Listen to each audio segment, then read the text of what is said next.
Lucinta Luna jadi babysitter Amena, momen saat gendong anak Aurel disorot. Lucinta Luna baru saja berkunjung ke rumah Atta Halilintar dan Aurel Hermansyah.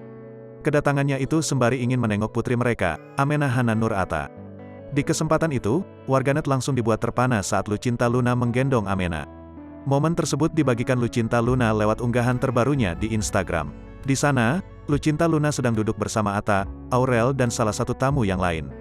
Ngabuburit di rumah Papata dan Mama Nurnya Dede Amena, sehat selalu ya adek-adekku, mohon maaf lahir batin. Tulisnya, dilansir Tribun Style pada Jumat, tanggal 15 April tahun 2022. Di foto selanjutnya, Lucinta Luna begitu menarik perhatian saat menggendong Amena. Amena bahkan terlihat begitu nyaman dalam dekapan Lucinta hingga tertidur pulas. Alhasil, Lucinta Luna mengklaim dirinya sebagai babysitter baru anak pertama Aurel Hermansyah dan Atta Halilintar itu. Unggahan Lucinta Luna itu pun langsung banjir komentar dari warganet.